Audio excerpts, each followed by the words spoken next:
चलिए हम लोग यहाँ पे स्टार्ट कर लेते हैं फटाफट। ठीक है, दिया हुआ है कि जो जर्मनी के एकीकरण है का प्रमुख वास्तुकार कौन था। यहाँ पे जो हम लोग देखेंगे, बारीकी से देखेंगे, ठीक है। और इसमें जो भी रहेगा ये हमारा जो रहेगा क्लास 10 का ऑब्जेक्टिव, और जितने इस चैप्टर से यूरोप में राष्ट्रवाद हैं, इस यूरोप में राष्ट्रवाद चैप्टर से जितने भी क्वेश्चन रहेंगे, कम से कम आपको 45 क्वेश्चन देखने को मिलेंगे। 45 क्वेश्चन आपको देखने को मिलेंगे। और यहाँ पे हम लाए हैं, देख लीजिए, यहाँ पे पूरा का पूरा ऑब्जेक्टिव जितने भी इस क्लास के रहेंगे, इस चैप्टर के रूप में राष्ट्रवाद, उस सभी क्वेश्चन को हम लोग यहाँ पे लेकर ऑब्जेक्टिव आ गए हैं। और ये जो है आपका हो सकता है कि क्लास 10 में इसमें से एक क्वेश्चन भी आएगा तो आप लोग इसको मार सकते हैं। ठीक है, तो यहाँ पे देख लेते हैं हम लोग। दिया है कि जर्मनी के एकीकरण का प्रमुख वास्तुकार कौन था। जर्मनी का एकीकरण का प्रमुख वास्तुकार कौन था, तो यहाँ पे जो आपका आंसर हो जाएगा ऑप्शन नंबर डी, बिस्मार्क था। ध्यान दीजिएगा, ऑप्शन नंबर डी आपका क्या हो जाएगा, सही हो जाएगा, बिस्मार्क। जर्मनी के एकीकरण का प्रमुख वास्तुकार कौन था, तो बिस्मार्क था। चलिए नेक्स्ट क्वेश्चन, दूसरा नंबर क्वेश्चन को देख लेते हैं। दूसरा नंबर क्वेश्चन यहाँ पे दिया हुआ है। दूसरा नंबर क्वेश्चन क्या दिया हुआ है, ध्यान से देखिए। दूसरा नंबर क्वेश्चन दिया हुआ है, यहाँ पे ऑप्शन थोड़ा सा ढक जा रहा है, देखिए यहाँ पे। चलिए तो देख लेते हैं हम लोग। दिया है कि 1830 की क्रांति के बाद फ्रांस में किस प्रकार का शासन स्थापित हो गया। ऑप्शन नंबर बोल रहे हैं यहाँ पे, देख लीजिए। ए में दिया है संघीय शासन व्यवस्था, बी में संवैधानिक राजतंत्र, सी में गणराज्य और डी में अधिनायकवाद। तो बताइए 1830 के क्रांति के बाद फ्रांस में किस प्रकार का शासन स्थापित हुआ। तो इसका जो सही आंसर हो जाएगा, ठीक है, इसका जो सही आंसर हो जाएगा वो हो जाएगा बी नंबर, ऑप्शन सही है, संवैधानिक राजतंत्र। चलिए नेक्स्ट क्वेश्चन, 3 नंबर क्वेश्चन को देख लेते हैं। 3 नंबर क्वेश्चन दिया हुआ है यहाँ पे कि वियना सम्मेलन कब हुआ था। ऑप्शन नंबर ए में दिया है 1815 में, 1818 ईस्वी में, या 1820 ईस्वी में, तो 1848 ईस्वी में। तो इसका जो सही आंसर है वो आपका जो सही आंसर है हो जाएगा वियना कांग्रेस सम्मेलन कब हुआ था। तो तीसरा का जो सही आंसर है वो हो जाएगा ऑप्शन नंबर ए, आपका सही आंसर है 1815 ईस्वी में। चलिए चौथा नंबर क्वेश्चन के पास चलते हैं। चौथा नंबर क्वेश्चन आपका स्क्रीन पर आ गया है। चौथा नंबर क्वेश्चन क्या कह रहा है कि मार्टिन लूथर कौन था। मार्टिन लूथर कौन था, तो चलिए चौथा का जो आंसर हो जाएगा, उसका जो आंसर हो जाएगा ऑप्शन नंबर डी आपका सही है, समाज सुधारक था। चौथा का आंसर क्या हो जाएगा, समाज सुधारक। ठीक है, मार्टिन लूथर कौन था, तो समाज सुधारक था। चलिए 5 नंबर क्वेश्चन को देख लेते हैं। 5 नंबर क्वेश्चन यहाँ पे दिया हुआ है कि गैरोबाल्डी पेशे से क्या था। गैरोबाल्डी पेशे से क्या था, तो ऑप्शन नंबर ए में दिया है सिपाही, बी में दिया है किसान, सी में जमींदार और डी में दिया है नाविक। तो बताइए पांचवा का आंसर क्या हो जाएगा। तो आपका जो सही आंसर है यहाँ पे हो जाएगा नाविक। ऑप्शन नंबर डी आपका सही है, नाविक था। गैरोबाल्डी क्या था, तो पेशे से नाविक था। चलिए नेक्स्ट क्वेश्चन, 6 नंबर क्वेश्चन को देख लेते हैं। 6 नंबर क्वेश्चन दिया हुआ है कि यूरोप का मरीज किसे कहा जाता था। किस देश को यूरोप का मरीज कहा जाता था।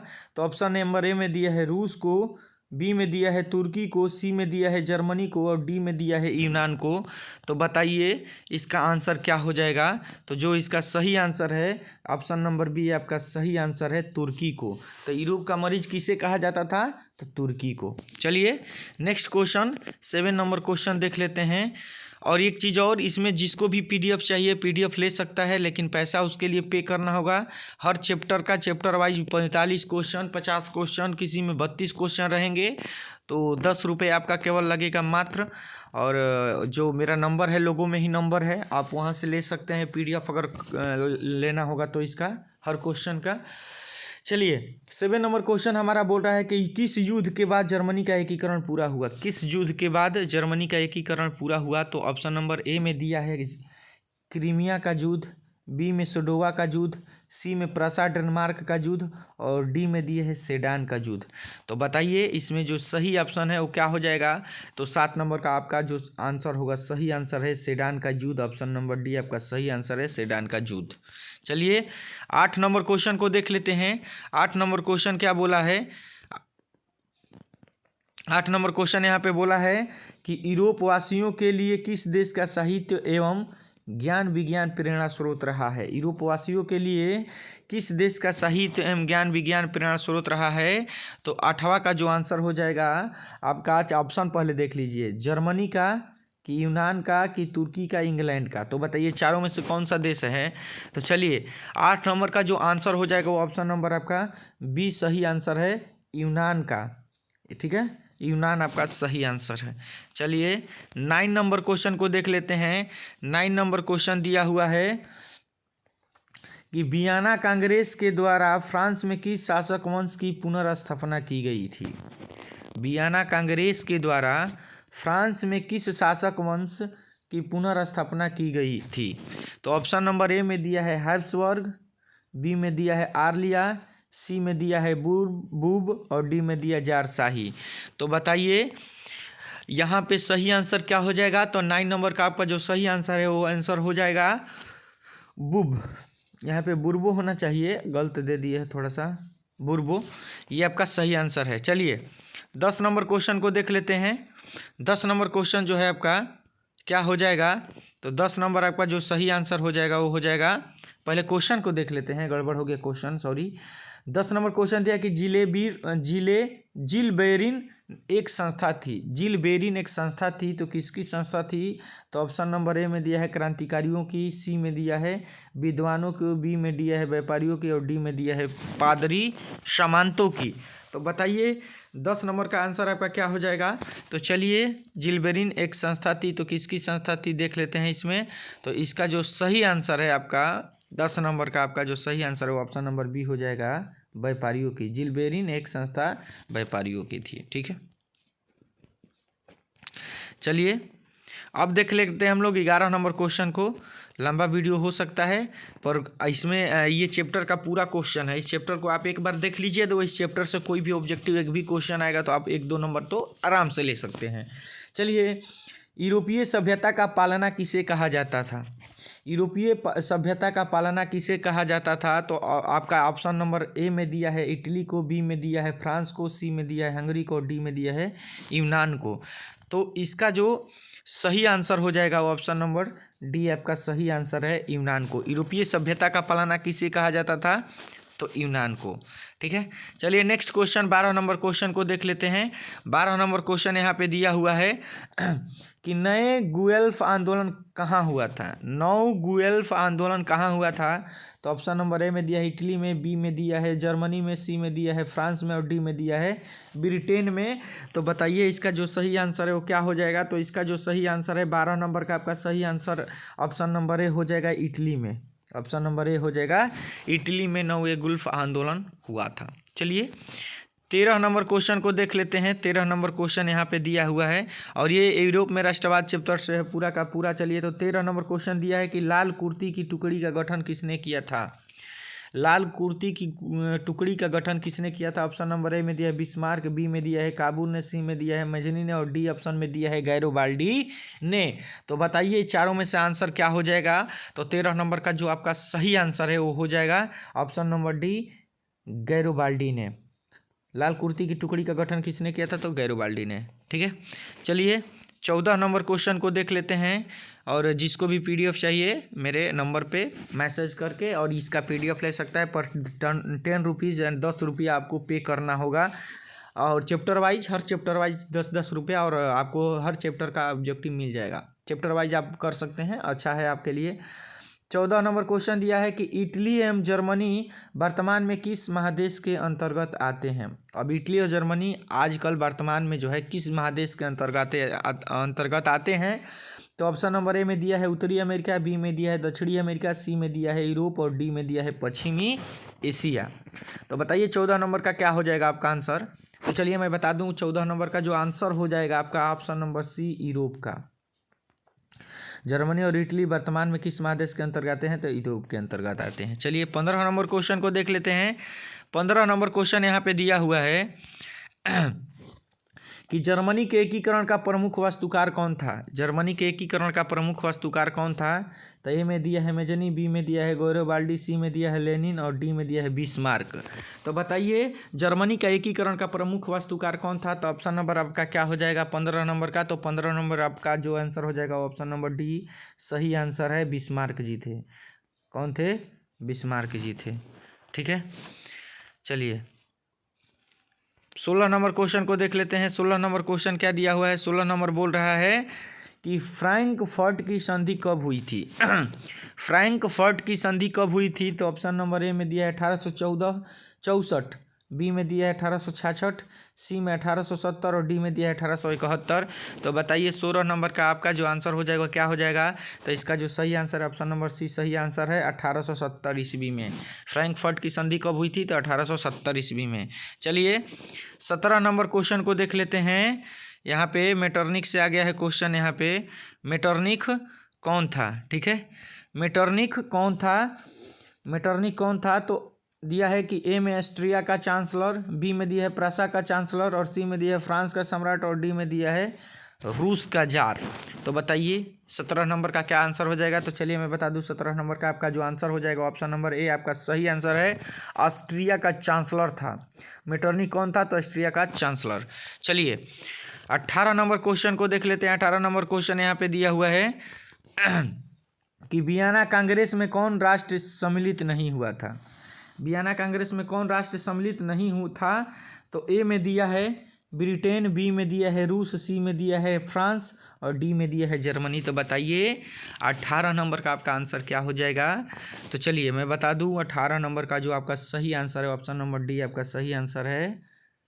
जर्मनी को जर्मनी शामिल नहीं हुआ था वियना कांग्रेस में। चलिए 19 नंबर क्वेश्चन को देख लेते हैं।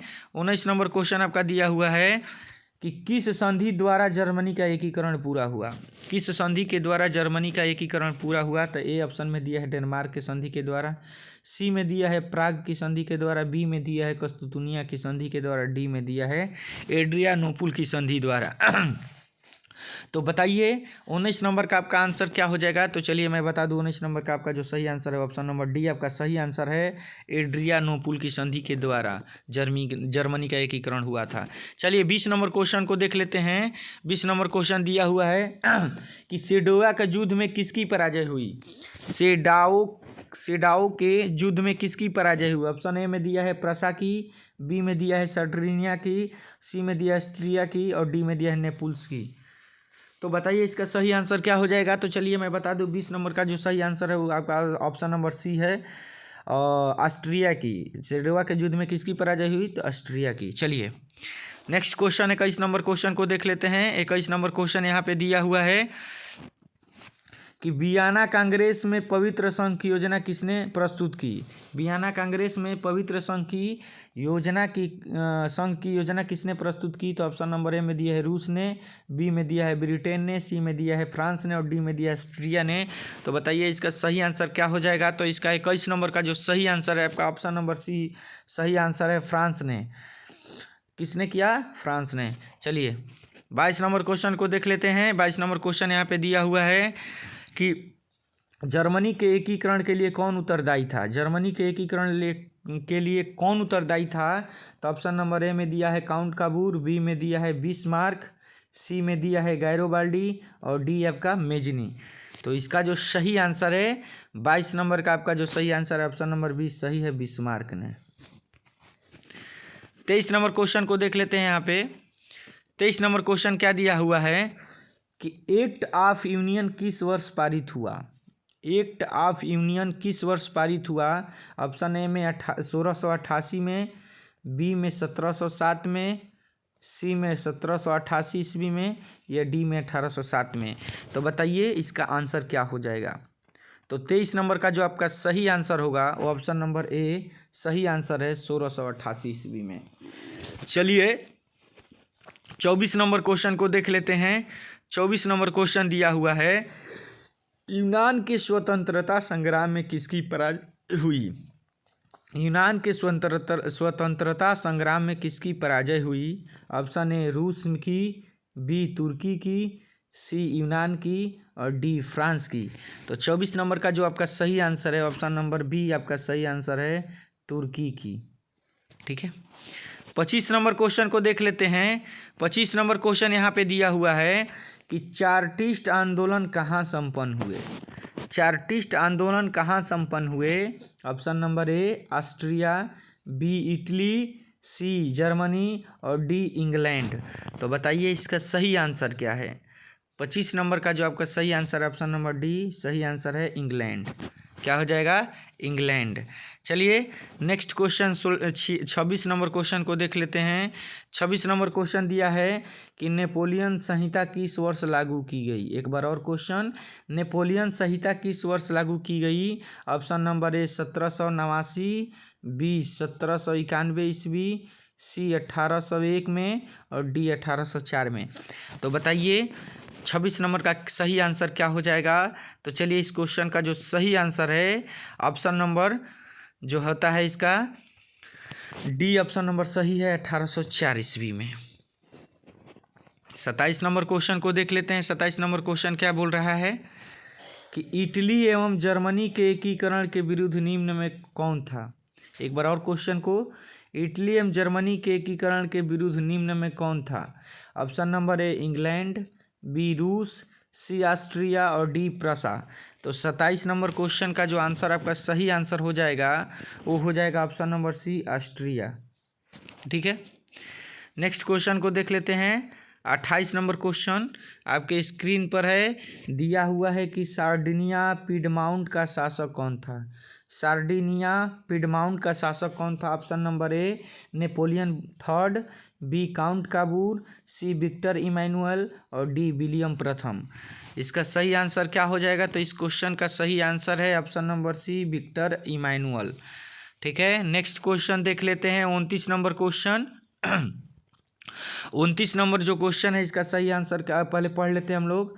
कार्बोनारी की स्थापना किस वर्ष हुई? कार्बोनारी, यहाँ पे नारी दे दिया है। कार्बोनरी की स्थापना किस वर्ष हुई थी? ऑप्शन नंबर ए 1810 ईस्वी में, बी 1815 में, सी 1830 में और डी 1848 में। तो 29 का नंबर क्वेश्चन का जो है आपका सही आंसर क्या हो जाएगा?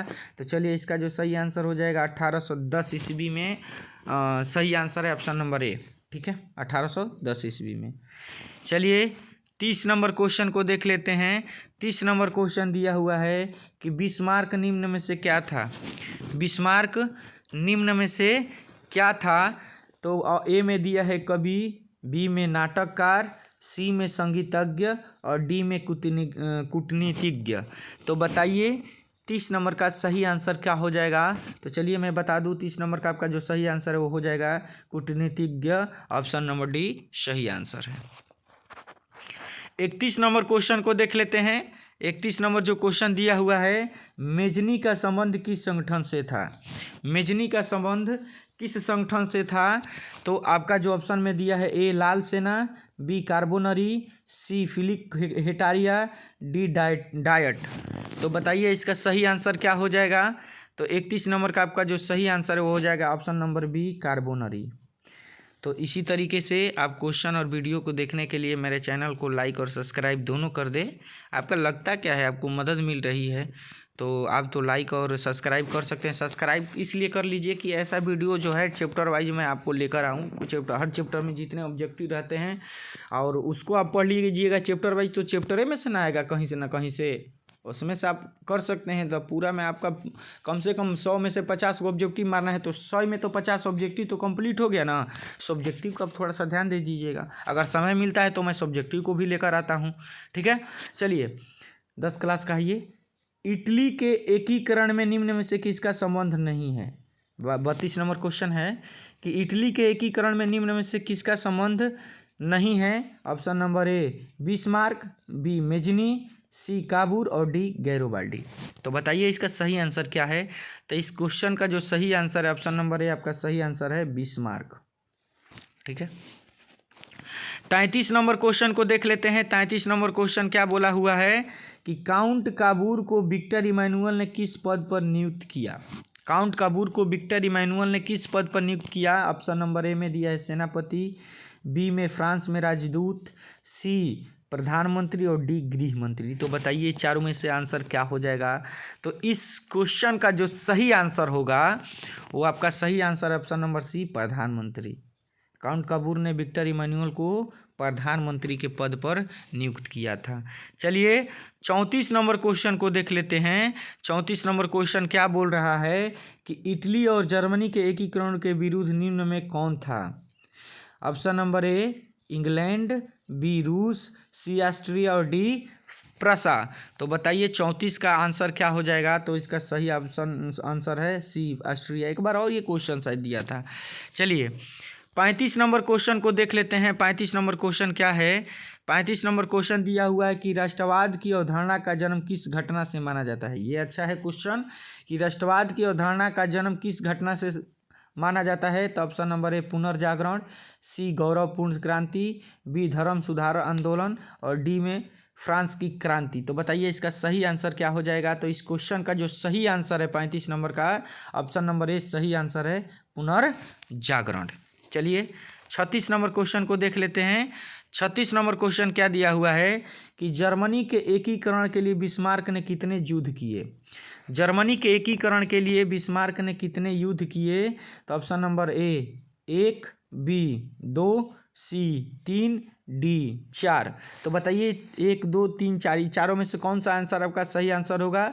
तो चलिए इस क्वेश्चन का जो सही आंसर है वो आंसर हो जाएगा ऑप्शन नंबर सी 3। और ये मेरा हैंडसम मास्टर HM चैनल को सब्सक्राइब कर लें, लाइक कर लें। चलिए नेक्स्ट क्वेश्चन देखते हैं। 37 नंबर क्वेश्चन। 37 नंबर क्वेश्चन जो आपका दिया हुआ है जर्मनी राइन राज्य का निर्माण किसने किया था। जर्मन राइन राज्य का निर्माण किसने किया था। ऑप्शन नंबर ए में लुई 18वां, बी नेपोलियन बोनापार्ट, सी नेपोलियन थर्ड और डी बिस्मार्क। तो बताइए इसका सही आंसर क्या हो जाएगा। तो 37 नंबर का जो सही आंसर हो जाएगा वो आपका ऑप्शन नंबर बी सही आंसर है, नेपोलियन बोनापार्ट। चलिए 38 नंबर क्वेश्चन को देख लेते हैं। नेपोलियन ने जर्मनी में किस संघ की स्थापना की। नेपोलियन ने जर्मनी में किस संघ की स्थापना की। ऑप्शन नंबर ए ट्रांसपेडेंट संघ, बी सिसेलपाइन संघ, सी राइन संघ और डी इनमें से किसी की नहीं। तो 38 नंबर का आंसर क्या हो जाएगा। तो चलिए 38 नंबर क्वेश्चन का जो आपका आंसर होगा सही ऑप्शन नंबर सी सही है, राइन संघ का। नेपोलियन ने जर्मनी में किस संघ की स्थापना की थी। तो राइन संघ की। चलिए नेक्स्ट क्वेश्चन 39 नंबर क्वेश्चन को देख लेते हैं। 39 नंबर क्वेश्चन क्या बोला हुआ है कि प्रसा का शासक कौन था। प्रसा का शासक कौन था 39 का। तो बताइए ए ऑप्शन में दिया है नेपोलियन बोनापार्ट, बी में नेपोलियन थर्ड, सी में दिया है विक्टर इमैनुअल और डी में दिया है विलियम प्रथम। तो बताइए ये चारों में से आंसर क्या होगा। तो चलिए मैं बता दूं इस क्वेश्चन का जो आंसर है ऑप्शन नंबर डी आपका सही आंसर है, विलियम प्रथम। विलियम प्रथम। चलिए 40 नंबर क्वेश्चन को देख लेते हैं। 40 नंबर क्वेश्चन दिया हुआ है कि 1829 की एड्रियानोपुल की संधि किस देश के साथ हुई। 1829 ईस्वी की एड्रियानोपुल की संधि किस देश के साथ हुई। ऑप्शन नंबर ए तुर्की, बी यूनान और सी हंगरी और डी दिया है पोलैंड। तो बताइए इसका आंसर क्या हो जाएगा। तो इस क्वेश्चन का जो सही आंसर है वो आंसर ऑप्शन नंबर ए आपका सही आंसर है, तुर्की। अगर आप चाहते तो इस वीडियो को रोक के आप 45 क्वेश्चन में कितना क्वेश्चन को कवर करते हैं आपका पता चल जाएगा कि इस चैप्टर में राष्ट्रवाद चैप्टर में, यूरोप में राष्ट्रवाद चैप्टर से मैंने 45 जो क्वेश्चन है ऑब्जेक्टिव का उसमें से हमने कितना मारा। और इसी अंतर्गत आएगा अगर इस चैप्टर से आएगा यूरोप में राष्ट्रवाद तो इसी क्वेश्चन 45 क्वेश्चन में से ही कोई एक क्वेश्चन रहेगा। तो अगर आप 45 याद कर लेते हैं तो एक नंबर तो आपका फिक्स है कि नहीं है। अगर इसी तरीके से मैं हर चैप्टर से आपको ऑब्जेक्टिव ला दूँ, हर चैप्टर से आपको याद करा दूँ अच्छे तरीके से, ऐसे ही ऑप्शन मेरे साथ जुड़ के आप याद कर लेते हैं तो आपका 100 क्वेश्चन में से 50 क्वेश्चन तो फिक्स है। अगर 50 क्वेश्चन मारते हैं तो 50 क्वेश्चन ऐसे ही आप, ठीक है। सब्जेक्टिव में कुछ मार दीजिएगा 40-30 नंबर का, तो समझिए कि 50-30-80% आपका रखा हुआ है। अगर ज़्यादा आप पढ़ने में तेज़ हैं तब तो कोई बात नहीं, आराम से आप 90 पार कर सकते हैं, 100 में 100 ला सकते हैं। चलिए, तो इसका जो 40 नंबर का आंसर हो जाएगा, ऑप्शन नंबर ए आपका सही आंसर है। चलिए देख लेते हैं 41 नंबर क्वेश्चन को। 41 नंबर क्वेश्चन क्या बोला हुआ है कि 1871 में कौन सी संधि हुई थी? 1871 में कौन सी संधि हुई थी? ऑप्शन नंबर ए फ्रैंकफर्ट की संधि, बी पेरिस की संधि, सी वियना कांग्रेस, डी इनमें से कोई नहीं। तो अगर कोई आप याद करें और कोई आपसे पूछने वाला ना हो तब तो दिक्कत होगी। तो मैं आपके साथ बना हूँ, मैं पूछ रहा हूँ क्वेश्चन, आप कमेंट करके हमको बताते रहिए और आप देखते रहिए कि हम कितना क्वेश्चन इस चैप्टर से कर रहे हैं। चलिए, तो यहाँ पे दिया 1871 में कौन सी संधि हुई थी, तो बताइए 41 नंबर का आपका जो आंसर होगा वो क्या होगा? तो ऑप्शन नंबर ए आपका सही आंसर है, फ्रैंकफर्ट की संधि, ठीक है। चलिए 42 नंबर क्वेश्चन को देख लेते हैं। 42 नंबर क्वेश्चन क्या दिया है कि सन 1870 में फ्रांस और प्रसा के बीच युद्ध हुआ कहाँ हुआ था? 1870 में फ्रांस और प्रसा के बीच युद्ध कहाँ हुआ था? तो ऑप्शन नंबर ए में दिया है सेडान, बी में सेडेवा, सी में साइडाइन और डी में दिया है फ्रैंकफर्ट। तो बताइए इसका सही आंसर क्या हो जाएगा? तो चलिए मैं बता दूं, इस क्वेश्चन का जो सही आंसर है ऑप्शन नंबर ए सही आंसर है, सेडान। चलिए यहाँ पे हम लोग देख लेते हैं 43 नंबर क्वेश्चन को। 43 नंबर क्वेश्चन है हमारा। 43 नंबर क्वेश्चन क्या बोला है कि यंग यूरोप इटली की स्थापना किसने की थी? ए में दिया है, ए में आपका काबूर ने, बी मेजनी ने, सी बिस्मार्क ने और डी में दिया है गैरोबाल्डी ने। तो बताइए इसका सही आंसर क्या हो जाएगा? तो चलिए मैं बता दूं, इसका जो सही आंसर है ऑप्शन नंबर बी सही आंसर है, मेजनी ने। किसने किया था? तो मेजनी ने। चलिए 44 नंबर क्वेश्चन को हम लोग देख लेते हैं। 44 नंबर क्वेश्चन दिया हुआ है कि रक्त एवं लौह की नीति का अवलंबन किसने किया था? मोस्ट इंपोर्टेंट क्वेश्चन, रक्त एवं लौह की नीति का अवलंबन किसने किया था? तो ऑप्शन नंबर ए में दिया है मेजनी, बी में हिटलर, सी में बिस्मार्क और डी में दिया है विलियम। तो बताइए चारों में से सही आंसर क्या हो जाएगा? चलिए, तो इस क्वेश्चन का जो सही आंसर है 44 नंबर का जो सही आंसर है ए, अरे ऑप्शन नंबर सी आपका सही आंसर है, बिस्मार्क ने। कौन किया था? बिस्मार्क ने। चलिए लास्ट क्वेश्चन है और लास्ट क्वेश्चन को आप देखिएगा कि हम कितना क्वेश्चन को कवर किए हैं मेरे साथ बने रहने के बाद। तो बताइए कि यूरोप में मरीज किसे कहा जाता था? यूरोप का मरीज किसे कहा जाता था? ऑप्शन नंबर ए रूस को, बी तुर्की को, सी जर्मनी को और डी यूनान को। तो हमेशा इसका आंसर, एक बार और क्वेश्चन ये रिपीट हुआ है शायद, यूरोप का मरीज। तो इसका जो सही आंसर है ऑप्शन नंबर बी तुर्की को। तो मिलते हैं नेक्स्ट वीडियो में और मेरे चैनल को सब्सक्राइब कर लीजिए। मिलते हैं नेक्स्ट वीडियो में, इसलिए मिलते हैं कि ऐसे ही ऑब्जेक्टिव जो रहेगा दूसरा चैप्टर का मैं लेकर आऊँगा, तीसरा चैप्टर का लेकर आऊँगा। आप कितना अच्छे से तैयारी किए हैं ऑब्जेक्टिव अपना चैप्टर वाइज, ताकि आप जो है 10 क्लास में 90% 95% ला सकें। तो मिलते हैं नेक्स्ट वीडियो में, धन्यवाद।